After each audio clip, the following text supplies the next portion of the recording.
Poised for Exit is the weekly show for business owners and advisors who want smarter strategies, stronger companies, and better exit outcomes.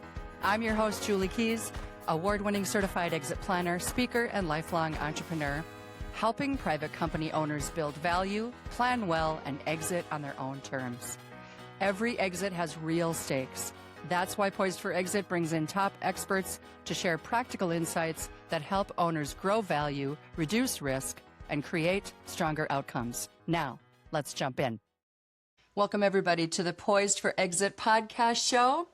You are in for a very special feature today. We have partners in a family business who happen to be family business advisors themselves.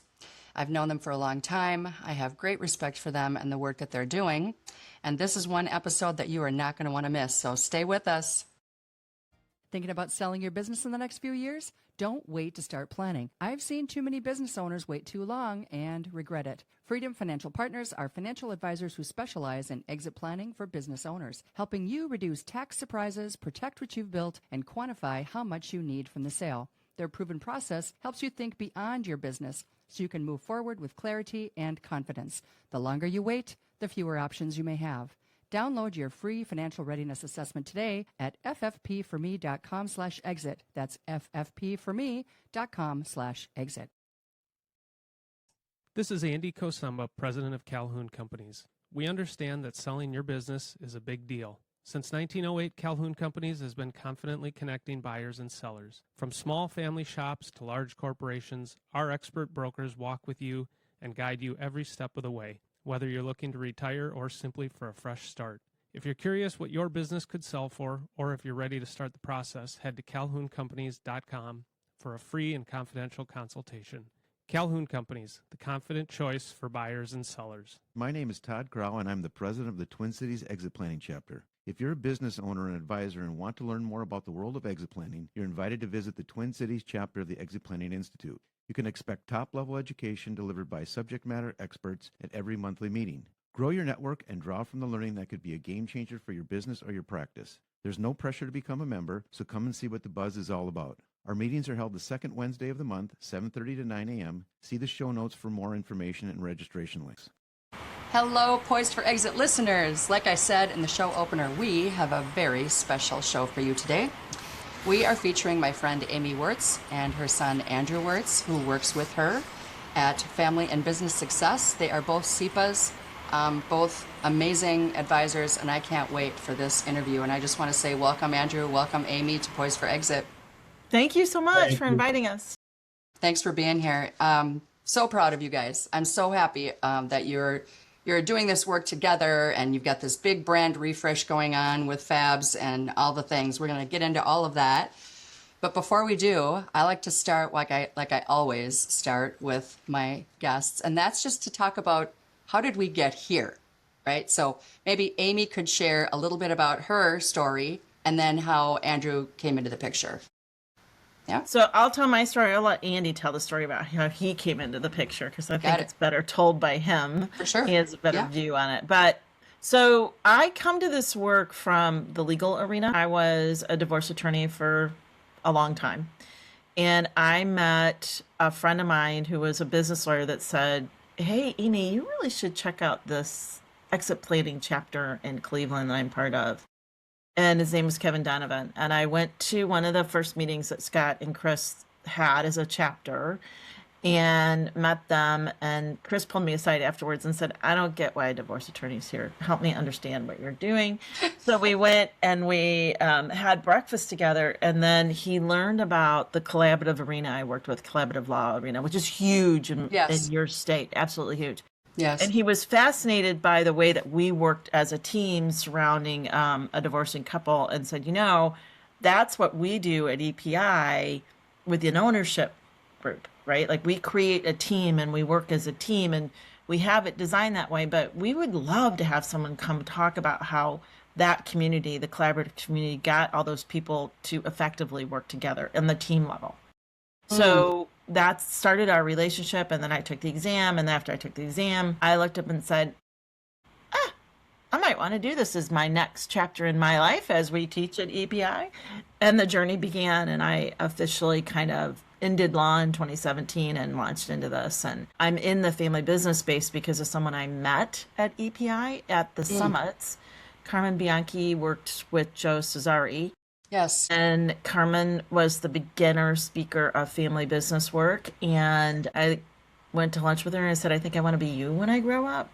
And she kind of taught me about this world, and off I went. Yeah. What a fit. What an amazing fit. I remember her. She was so engaging, and the stories were just so like, oh my gosh, right? Hit you to the heart. And yeah. So She's cool. For sure. So cool. Awesome. Love that story. I did not know that that's how that all rolled out. So thanks for sharing that. Yeah. That's great. Yep. Andrew, how about you? Yeah, so I've kind of had a long journey of, joining Amy in our firm. And the actual conversation about joining Family and Business Success happened in April of 2025. But again, the groundwork had been laid many years earlier. So as I watched, like Amy was saying in her last story, how she got into this work in 2017, I watched her do that transition when I was coming out of high school and getting into my undergraduate degree, where she was learning about family business, exit planning, and just seeing how that, like, her thrive in that area. And so you get excited about this career and the passion in this community. So it's always kind of in the back of my mind of like, this might be something I want to do, but Amy encouraged me to get other outside work experience first coming out of undergraduate school. So Smart. Funnily enough, I worked in family-owned service and manufacturing companies for about 5 years after graduating in 2020 from undergraduate school, and these were in supply chain and operations management roles. And that gave me experience of being accountable inside of a business, right? And helped me understand how businesses work, how an organization culture works, and how people respond to leadership pressure and definitely uncertainty and change during COVID, as everybody knows. Oh, man. Time, right? So, right.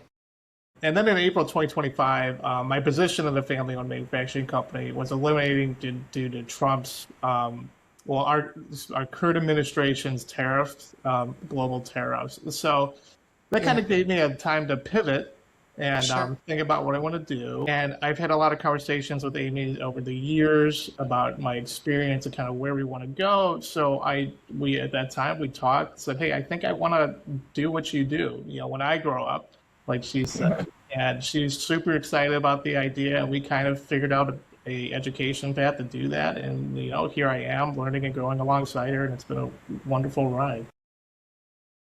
I love that. So there are so many things going through my head right now, and lots of questions that we didn't talk about before the show. So I don't know if we're going to get to them all or not. Yeah, we might be here a while, guys. Yeah.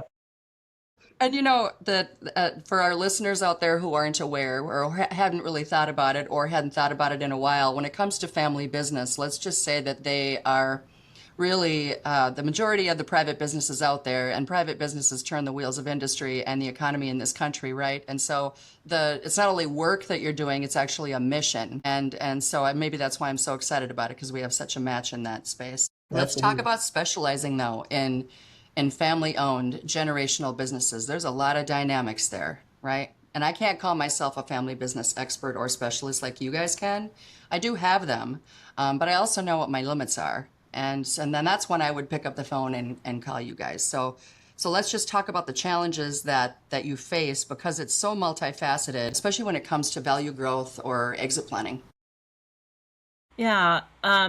So I'll start, Andy. I'm going to let you slide in at any time you want. Okay. I think from our standpoint, we really look at our work being supporting and aligning the family vision, mission, and values, and then aligning and making sure that they're not conflicting with the business mission and values, and then helping them understand ownership and governance. And so, I'm talking like a consultant because I am, but we really want to make sure that the family is rowing in the same direction as the business and as the ownership.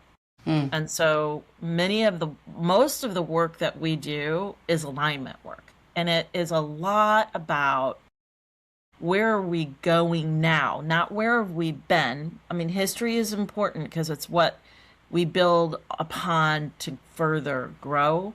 But we do a lot of education on yes, that's what you did, but where are you today and where are you going tomorrow? So for our business owners, think about that as your strat plan, right? Or your strategic plan, your long-term plan. Yeah. But why I'm so excited about Andy is I can bring the legal world to the families. I do a lot of communication work with the families. And, no one told me when I went to law school that you kind of, when you're doing divorce work, you're a mini therapist. And thank God I had phenomenal relationships with really good therapists that taught me like the difference between you can go this far, but don't go this far, Amy. That's therapy, right? Like, so I had a lot of training in that in the divorce world, which I bring here. Yes. And I'm not uncoupling people, but what we're really helping at the core of our work is helping family business owners process change of where they are today and help them visualize what tomorrow could be and break down getting the to be and getting them aligned around the where they want to be together or not together. Are they going to have an operating business? Aren't they going to have an operating business?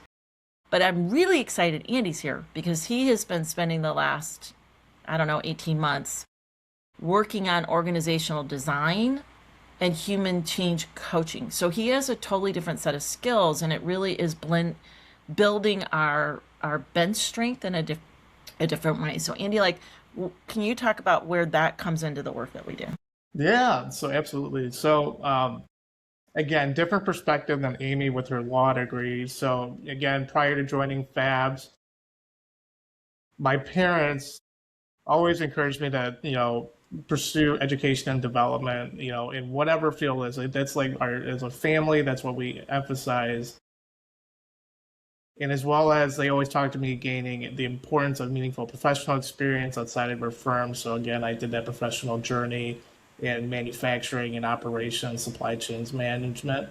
And during that time, I had education and certifications in operations, continuous improvement, supply chain, project management, and I'm bringing those skills to our firm, which is a great way to kind of communicate these dynamics and coaching and all these things into a way where business owners and entrepreneurial families can connect with, because that's how they operate their companies, right? So it's a good translator for these skills I bring. And additionally, this experience I had in these companies, I got to experience, volatility within these family business cultures. And I got to see how culture affects whether people can trust leadership, how information travels, how your company responds to these changes that can be happening in the family system, right? Because that affects the other systems of the business. And what happens to morale and performance when this uncertainty affects the companies, right? So that's been one of the most important lessons I bring to my family enterprise work, especially around succession and ownership, because it doesn't happen in a vacuum like many owners think it does. Right. Your employees experience that. Of and course the whole they do. culture of the organization is affected. So currently, in reference to the program Amy was talking about, over the past year and a half roughly, I've been studying leadership and organizational change management at Case Western University here in Cleveland, Ohio. And it focused on executive coaching, team dynamics and team development, organizational development, interpersonal, not to the level of therapy, but interpersonal behavioral education. And appreciative inquiry is one of the core methodologies this program teaches, on how to invoke and inspire collectives of people to move together and align collectively, which is in essence what we do as a firm. Yes. Around all these very difficult conversations. So yeah, and it's been a really wonderful journey, and I'm really excited to continue to bring these capabilities to Amy's legal experience, and how we can work together to get our clients to where they need to go. Well, so in essence, the two of you have really got the 4 intangible capitals covered. Yeah. Right? And that's huge. And I've been talking about that a lot on this show and a lot with my clients, because we're finding that businesses, regardless of whether they're family or not, we know most of them are, private ones anyway, are finding sometimes that there's a value gap right? Absolutely. So because they've got all those other dynamics and the complexities that go with it, yeah, I'm glad to hear that. I mean, it's just the mix of skills is just really great. But you know what's really cool, Julie, that's Yeah. happening right now? Yeah. I'm sorry to interrupt you, but That's right. as he's going to class and Mm-hmm. he's learning all this stuff, he gives me all his books. I'm like, Mom, you need to read this. Or like, this would really help you. So this appreciative inquiry thing is like 360 degrees different than my interviewing style and work style. Yeah.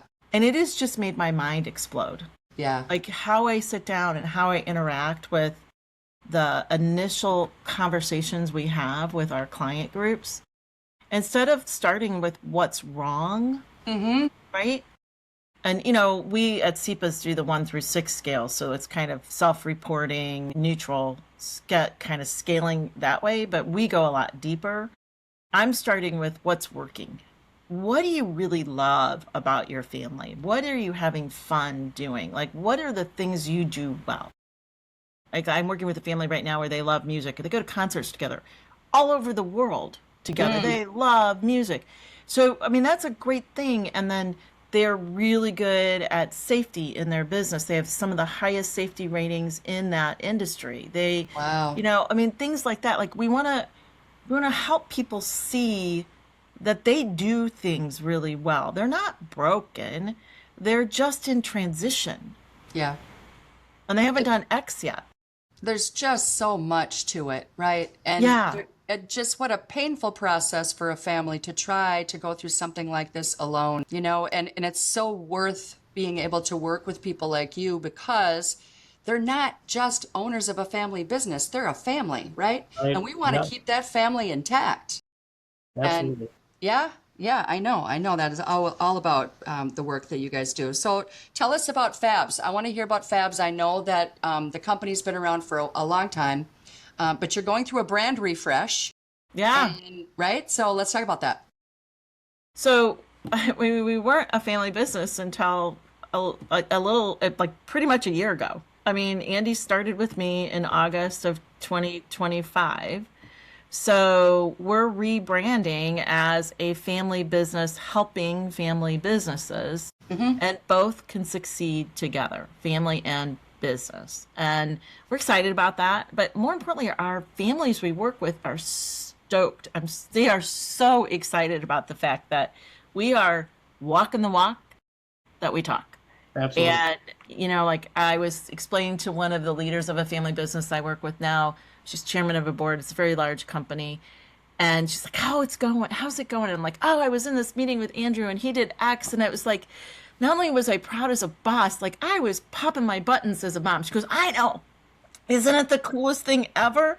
Like she said, it's so fun to have a window into the development of your adult offspring as they grow in their work. Most people don't have that benefit. Now, don't get me wrong. We also have stumbled, right? But we know stumbling is part of the cycle. It is what it is, and you know. But we did. So one of the families said, "Okay, what is your transition plan?" Like that, we're working on a transition plan. They're like, "What's your transition plan for Andrew?" It was so funny. The whole room cracked up. Like, what's your training plan? How are you doing your reviews? I mean, it made me laugh. But they like that we're doing what we're teaching. Yes. But we're rebranding under that. Like it was just family and business success. That was it. But now we're really talking about the fact that we are a family business walking with family businesses through their transitions. And so far, people are really excited about it. Yeah, well, it just brings your expertise to a whole new level. Like you were never theoretical before, right? Because you've always been a practitioner. And being in the work, right? But now you're like, okay, now we've got it on steroids. Yeah. So, yeah, just having that real world experience and being able to relate, I think it's magic. We've also spent a lot of time taking what we do and putting it in the EPI language. Yes. So that when CEPAs, our business owners that are working with CEPAs, give us a call, the pattern of our systems and how we support the work matches the language in the systems that are designed that they're already seeing, and that we are both certified exit planner advisors when we get called as a team, we're all speaking the same language. Perfect. Yeah, I think, there's some things as business advisors, there are plenty that listen to this show who don't necessarily understand the nuances of being a family business advisor. Yeah. And so I think that maybe that could be helpful for you, just especially for CEPAs, because we have a lot of CEPAs that listen to the show as well. Like, what are some of the things that, generally speaking, exit planners or business advisors don't quite understand when it comes to being a family-owned business, right? Yep. This is for you, Andrew. Sure. So, and Julie, I probably wouldn't frame it as other, like, again, they're not, other advisors don't understand their jobs. It's a whole nother set of complexity, right? That is normally taught in business school, or it's touched on in the CEPA program, but it's not really like dove into. But we work alongside all attorneys, accountants, financial advisors, bankers, planners, coaches, and other professionals like therapists that, Amy said when that's needed. And the challenge is that every profession looks at it through a different lens. Where we look at it, we look at a family enterprise. One person might simultaneously be a daughter and a shareholder and an executive and a sibling, a future owner, or a beneficiary of an estate. There's a lot of things going on, right? There's a lot of hats. A lot of hats, right? And at the same time, there may be employees who have worked with the founder for 20 years, and they're wondering, like, what a leadership or ownership change means for them and their culture. So a recommendation can make perfect sense through one professional lens, right? But still create unintentional consequences for one of these other hats or relationships. So where we come in at Family Business Success is that we look at it holistically. We look at every single relationship dynamic for each individual of the stakeholder group, and we act as neutral advisors. We're not representing one person. We're representing the family and the business holistically to do what's best for both. Right? Even if one of those people brought you in, correct, you're still representing everybody. Part of our contract, we're not representing that person. We're a neutral party to improve the health of the family and the business simultaneously, and that's what makes our work so much fun and meaningful. Absolutely. Well, and Julie, I'll tell you that the secret sauce is the neutrality. Yeah. Of course. I was going to say that having that unbiasedness, right? Like coming in without like being totally aligned or attached to one particular person in the family, because then you start out on the wrong foot right out of the gate, right? Absolutely. And, when you were talking about all the hats that particular owner wears or would wear, that it's, a lot of businesses are dealing with that, a lot of family business owners, and right. And so if I'm a shareholder, then I'm going to need, my attorney, right, to help me. But that attorney isn't going to handle all the other aspects of my involvement in that family business. It's just not their forte, and they don't have the time. Right. So it isn't that we're saying, well, you should be knowing all these things. No, that's right. We still stay in our swim lane, but we collaborate and we work with the people that have expertise that we don't necessarily have, which is the beauty of the work that we do as exit planners. Absolutely. Yeah. So maybe we could talk about a client story. Give us an example of how some of the work that you've done has made some big differences. Yeah, I'll let Amy go tackle this one. Okay. So oh my gosh, Julie, I could talk about this forever. I'll try and do some good too. I'll try and do some high level. I especially love creating board of directors and board of advisors for families, as well as family meetings, right? So I'm going to talk about those two kind of examples. Yes. I worked with a company that had one owner, and the ownership was in a trust, and he was the sole trustee, and he didn't really have support as he moved out and became a non-operating owner, and they put professional management in, and he just needed help and really feeling like he had a team that was assisting him with his fiduciary duties as he was preserving this company for future generations, right? And I've been working with that family for 3 years now, 3 or 4 years, going on 4. And the board is really evolved, and the management and the family has learned how to use the board, and it's got 3 independents. It has the management team. I facilitate the board. And now, as the management team is even becoming more professionalized, they're moving to a fiduciary board. But what I've noticed for the owner, what has really helped him in his role, is when I first got involved, he was calling the professional management team all the time. He was worried a lot. He was very stressed out. But it was a personal transition for him, like that next chapter, right? Julie, we talk about that all the time. So he was processing that. But now that he has the advisory board and he's leaning into them more and more to make decisions and get outside perspective, he's let go. He travels more. He sleeps better. He runs more races. He spends more time with his wife. He's not disconnected as an owner. He is educated, but his stress level has dropped extremely. And he's much happier as a human being. And the company's doing better. See? And, we're now moving to a fiduciary board because he understands how boards can help. Yes.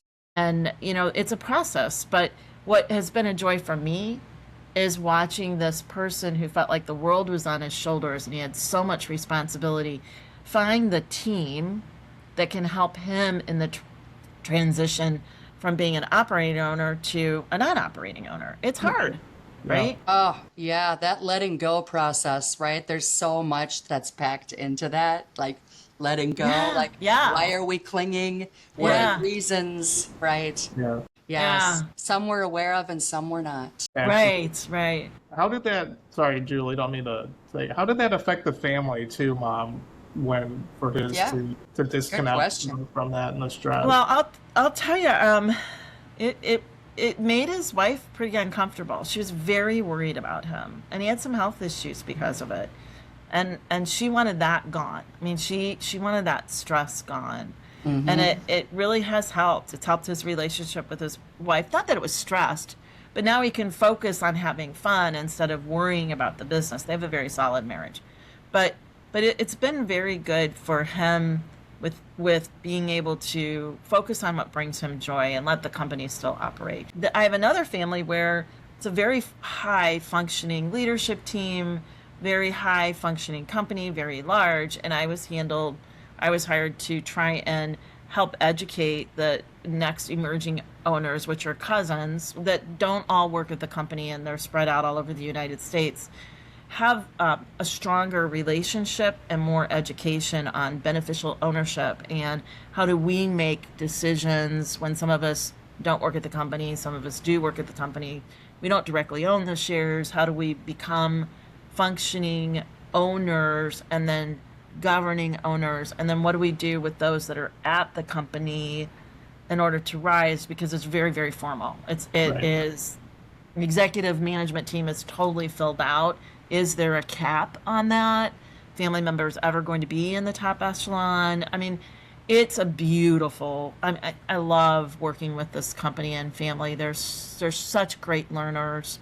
We had our 3rd family retreat in June. And what I love about it is I get to work with ages of people from, okay, don't laugh at me, from little tiny babies to 94 years old. Right.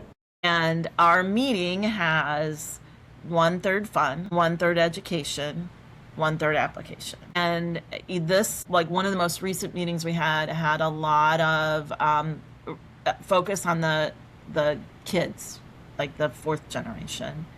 And our whole theme was resilience and growth mindset.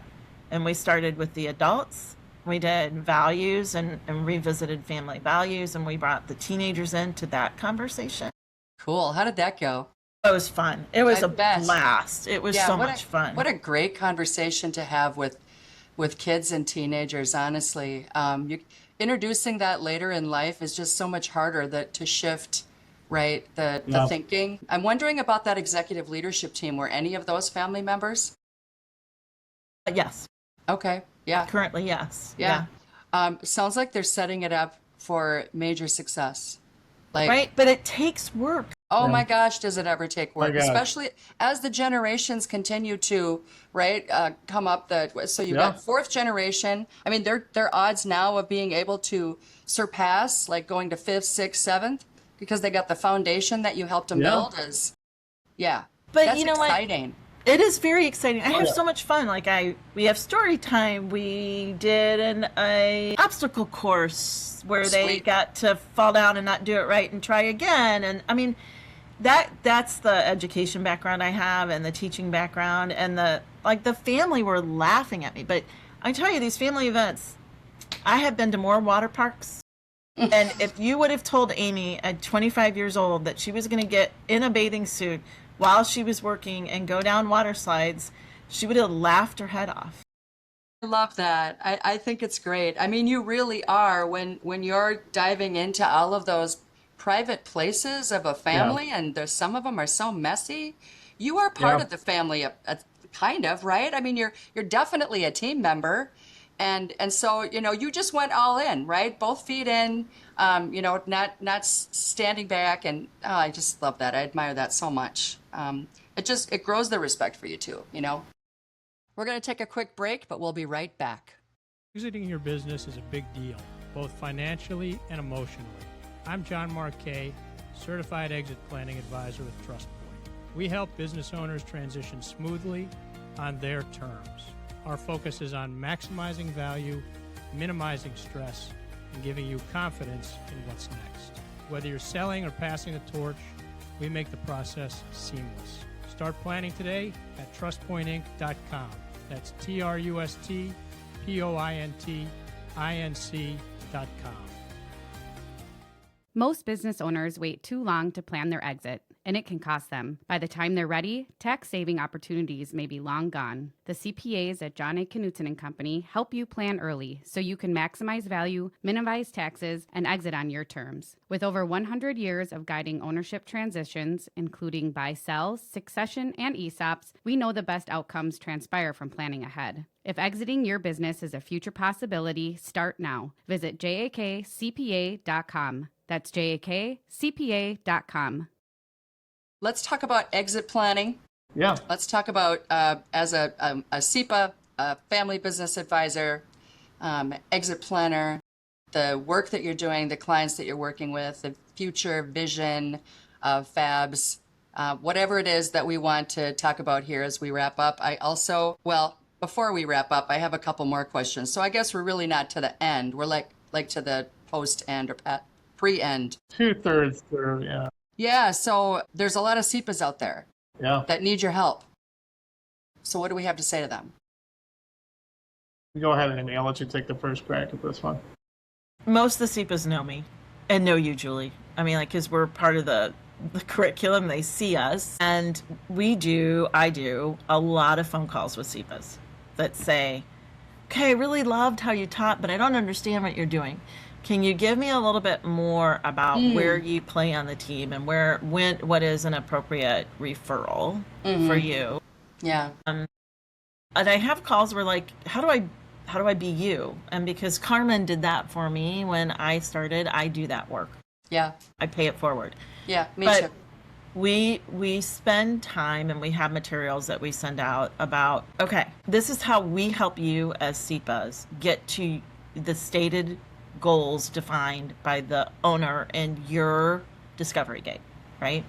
This is how you can bring us in and where you can bring us in. And Andrew, help me make sure I don't miss anything. Sure. One is when the business has stopped making decisions because of family issues. It's number one. Like That we can't is a move big forward, one. right? That is a big one. Yes. And number two, you as an advisor are listening to the plans of the family ownership going, there is a train coming at you that you are not talking about. And if I talk about it and I make you talk about it, I'm going to lose you as a client. So we often come in as assessing next gen leaders, or they have an owner who is being destructive and they don't know how to exit that family employee or owner. They want to use an ownership document that was really designed for two people for 12 people, and the ownership group's getting bigger and it hasn't evolved, and the lawyer's like, we really got to amend this, and they do proposals and they draft documents, but nobody's signing them. And they call me and say, I don't think this has anything to do with the legal document. They need you to come in and figure out why this isn't getting executed, because we have some real risks to the company if we don't modify these agreements, and something else is going on. Or you have a really amazing company that's doing really well, and the owners say, these stats for family businesses kind of smell bad. What can we do to make sure that we're one of the successes and not one of the failures, right? Could you just review those stats a little bit for the listeners who aren't aware of them? I hate these stats. I know, I hate do too. I know, but they're our reality, and we they're out. They're from in the 1980s. They were done in Chicago only, with only 170 families, all in manufacturing.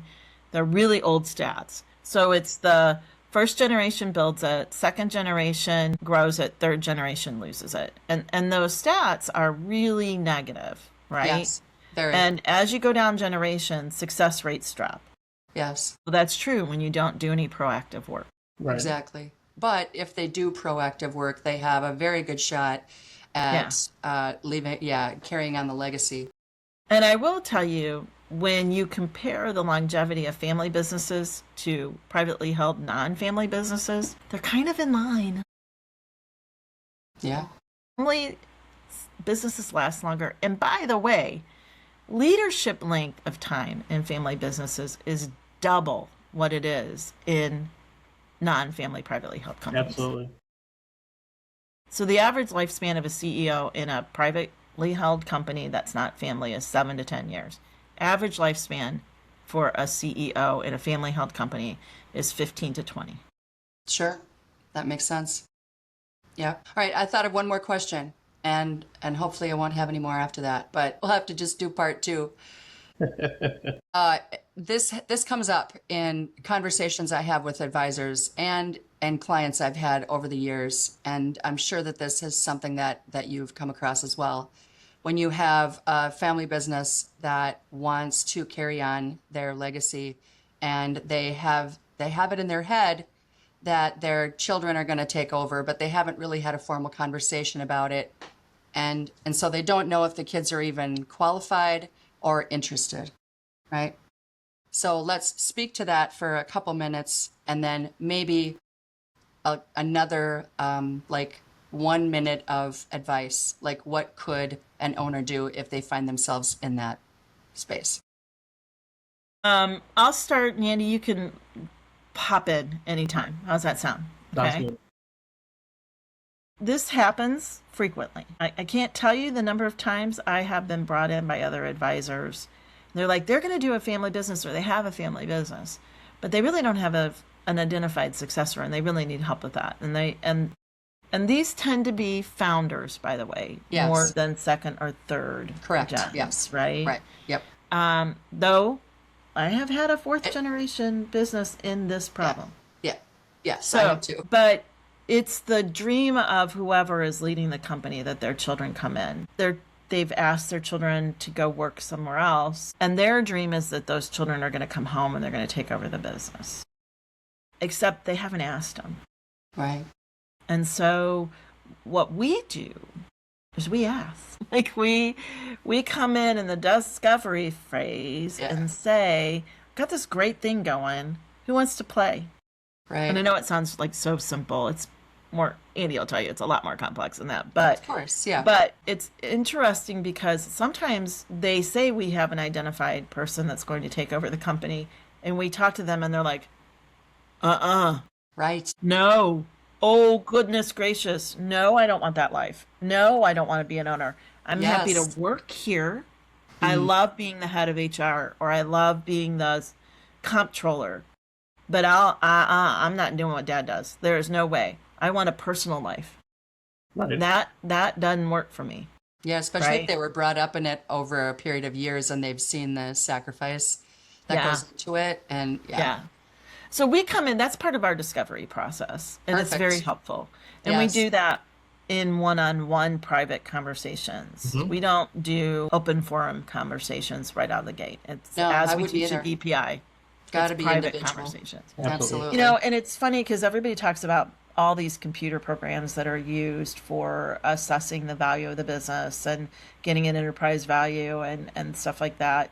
We look for cracks in different places. Yeah. And it's through conversation. I used to use mouse when I first started in this world. It's helpful, but it just can't get as deep No. into relationship issues and measure what we measure. Well, and Andrew, the numbers are not going to guarantee the success of that company going into the next gen. Absolutely. Yeah. I mean, they're very important, but they're not the only thing. Yeah, there's so much more. I mean, again, it's like this is someone's going to dedicate their life, right, to becoming the next CEO Yes. or owner operator of this company, and Right. that's a big decision that affects their vision for what they want for their life because they're their own individual, right? And so they may have a different, like Amy was saying, they may just want to be within HR, or maybe it's not a good fit for what they want to do, and so what happens with this person in your mind, you think it's going to take over this company. I want my son to do it, and he's going to do it because of legacy, and they have no interest in doing it. So then what do you do? Right. And we help that owner figure that out again. And then additionally, they do decide they want to do it. And, kind of to tie into a talk we're doing at Case for Western Reserve University at the end of the month here to talk about the 5Ds in family business, not from a scary perspective, from like, okay, what happens when, he comes in, you have him all trained up, and then he gets hit by a bus? Yeah. Then Or, what? some medical thing happens, like, then what do you do, right? Yeah. And so doing that succession plan and all the other details around that is just as important, and even before you start bringing them up into the past. So what happens if you're training them and then, God forbid, something happens, or, he just then decides, I can't do this and it's not going to work. What do you do? Right. And so we help map out all of those scenarios and complexities to ensure that your family and business is successful, even through all these difficult conversations. Our goal is, with that neutrality we bring to these interactions we have with businesses, is that we maintain as much harmony as we possibly can. Our goal is to have the family and the business succeed no matter what, right? Ultimately, obviously, some of that's out of our control, but the ultimate goal is to help all stakeholders feel like they have a voice and are in control of what they want to do. And this isn't something that's forced upon them, right? When you get into ideal self, odd self, things like that, from more of a coaching perspective, but, we want that to be lived throughout these companies so they're is just successful in their family and their business systems. And having advocates like you that are on the outside is worth everything. Oh my gosh. It's worth everything. Yeah. And just the fact that you can go in there and you can have that ice-breaking conversation that's been so hard for the founders to have, then they've been putting it off, and they're so afraid of what the answer is going to be, so they don't have it. And right. That's powerful. Yeah, so thank you. Yep. We empower them to do that. We coach them. We help. Of course them you do. that. Yeah, you're teaching them how to do it, right? That's the important thing, is if we're able to help them do that, they embed that in their family culture, in their business culture, and ultimately that helps them thrive for generations. Well, you show them that the big bad monster that they've been so afraid of isn't so bad after all, right? That it's doable. Absolutely. And we got this, and it's worth the work that's involved. Yeah. So super Can we awesome. use that and just put that as a tagline on our new website? The big bad monster isn't as scary as you think it is. Yeah, that new website's coming out pretty soon, right? September 1st, is that right? Yeah, and we're super excited about that. Yeah, fantastic. But we can still find you. So our listeners will be able to find you in the show notes via LinkedIn, via your current website, and get in touch with you. And I imagine that your new website's going to have all kinds of resources on it as well, papers and all different things that people will be able to access, which is so, so helpful. So just want to say thanks for being on the show. Thank you for the work that you're doing and the friendship that we have as well. Really appreciate it. We value you and your podcast and our friendship as well. And when Julie and I teach together, we always get really high marks. And somebody told us, you two should start a podcast where you just sit around and talk. Well, we just did that. Check. Yeah. Thank you so much. Thanks, Thank you guys. you so much, Julie. Thanks, listeners.